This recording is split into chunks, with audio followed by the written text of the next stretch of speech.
We've all seen action movies where a few bullets fly and a couple of bodies drop. But sometimes, filmmakers kick open the doors, throw subtlety out the window, and unleash an unrelenting avalanche of blood, guts, and unapologetic carnage. But which action films truly went the furthest?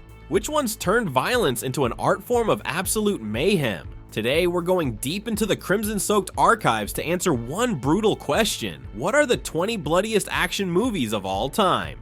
Let's find out.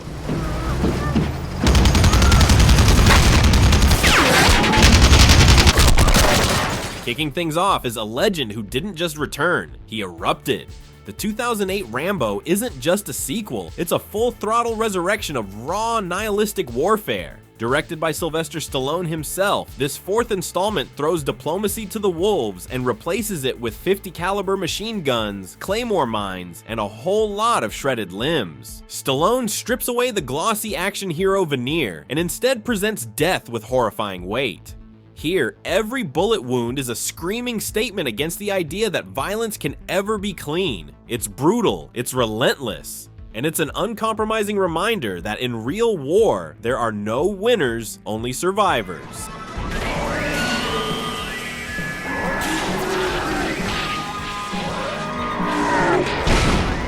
If Crank was crazy, Crank High Voltage is full-blown psychotic. Jason Statham's Chev Chelios rampages through Los Angeles in a frenzy of electrocutions, gunshots, stabbings, and face-mangling carnage. Fueled by pure adrenaline and a complete disregard for human anatomy, Crank High Voltage treats violence like an amusement park ride, bloody, chaotic, and impossible to survive intact.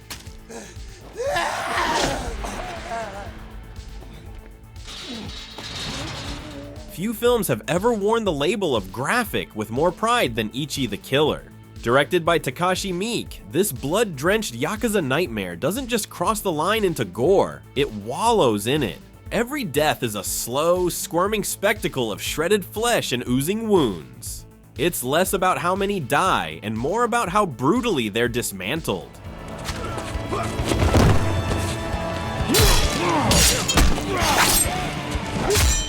Machete slices through human bodies like they're made of tissue paper, and director Robert Rodriguez makes sure you see every wet, gory detail. Gleefully over the top and soaked in crimson, Machete turns every action scene into a grindhouse bloodbath where the gore is just as important as the gunfire.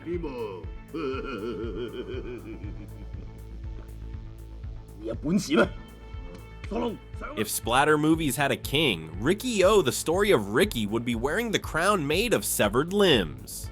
This Hong Kong cult classic doesn't just showcase violence, it weaponizes it into a grotesque spectacle. Everything about Ricky-O is designed to shock, and with practical effects that push the human body past breaking point and into cartoonishly gory madness. It's exaggerated, it's insane, and it turns martial arts into a splatterpunk fever dream.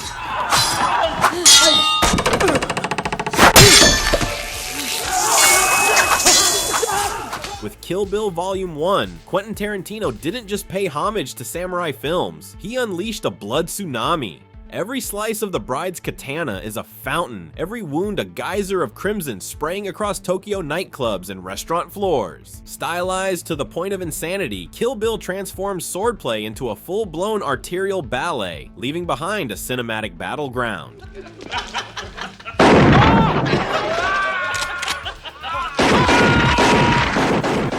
Paul Verhoeven's RoboCop doesn't just dip its toes into graphic violence. It cannonballs straight into the deep end.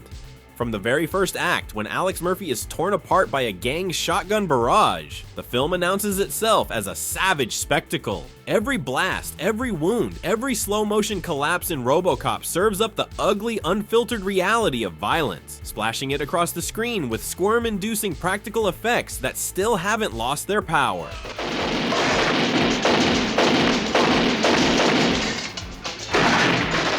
When John Woo made Hard Boiled, he didn't choreograph gunfights, he engineered ballistic massacres.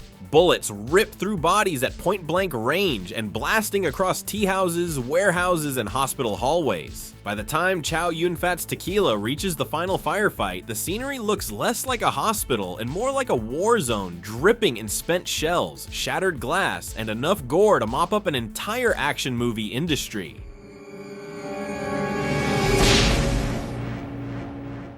On paper, Predator is a jungle shootout. In reality, it's a survival horror bloodbath wrapped in camouflage. When the alien hunter starts taking out the elite commando team, the violence ramps into savage territory fast. Between the plasma blasts, slashed throats, and slow, brutal deaths, Predator strips the macho action fantasy down to raw survival instinct, soaked in sweat, jungle mud, and arterial spray.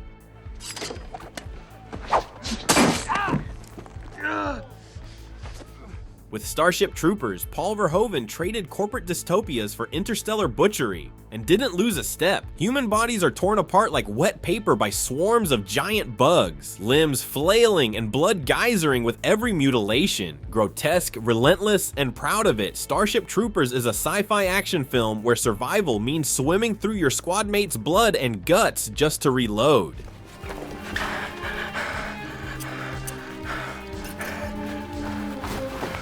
Oldboy isn't an action movie in the traditional sense. It's a bare-knuckled descent into blood-soaked vengeance. Every punch, hammer, swing, and blade swipe is delivered with sickening force, breaking bodies in ways that feel painfully real. Unflinching and raw, Oldboy treats violence not as spectacle, but as something bone-deep and ugly. Filmed so close you can almost feel the bruises forming.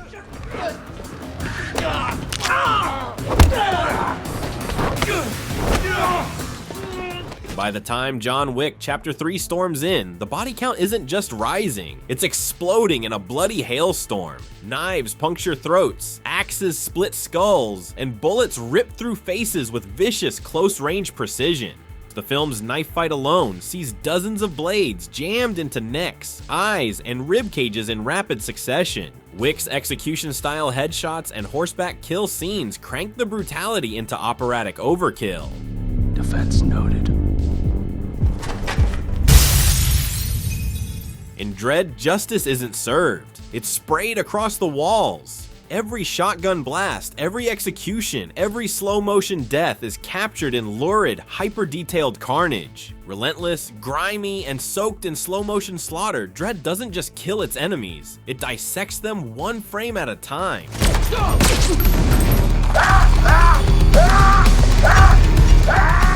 Hardcore Henry doesn't just deliver violence, it straps it to your face. Shot entirely from a first-person perspective, the film plunges you into a non-stop gauntlet of headshots, stabbings, electrocutions, and brutal hand-to-hand destruction. It's frantic, merciless, and completely unhinged. A blood-soaked roller coaster that never slows down long enough for the corpses to hit the ground.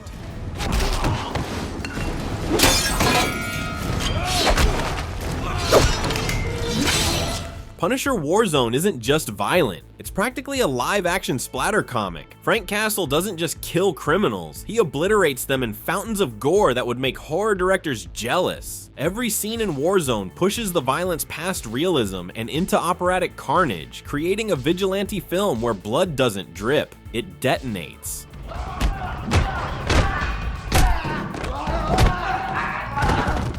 When the raid redemption kicks off, it barely lets you breathe before the blood starts flowing. Gareth Evans' brutal action masterpiece traps a SWAT team in a high-rise controlled by killers, and turns every floor into a killing field. Rama doesn't just defeat opponents, he dismantles them piece by piece, crushing windpipes, splitting skulls, and stabbing vital organs with ruthless precision.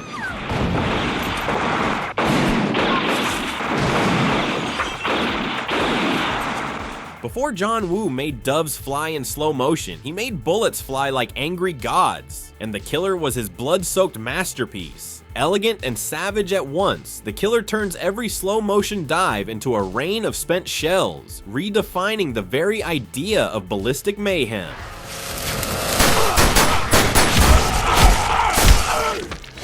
Shoot 'em Up doesn't waste time with strategy or suspense. It launches headfirst into a high-velocity bloodbath, where the violence is so constant it borders on parody. Relentless, outrageous, and dripping with red from start to finish.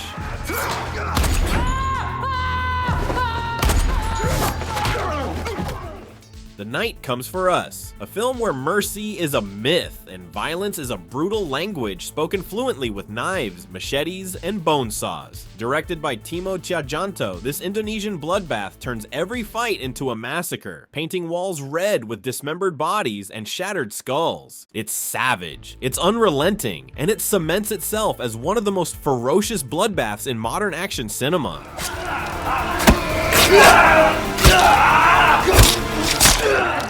If The Raid Redemption was brutal, The Raid 2 is a full-on slaughterhouse. Fists, knives, hammers, and broken glass are all weapons of choice, and every single blow lands with savage, bone-crunching realism. Shot with a ruthless eye for detail, The Raid 2 doesn't just raise the bar for action violence, it snaps it in half and buries it in a pool of blood.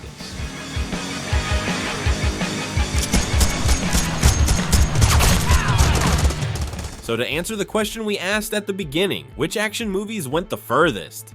The answer isn't just about numbers or kill counts, it's about commitment. It's about the movies that didn't blink, the ones that leaned into the carnage so hard, they redefined what it means to survive the blast.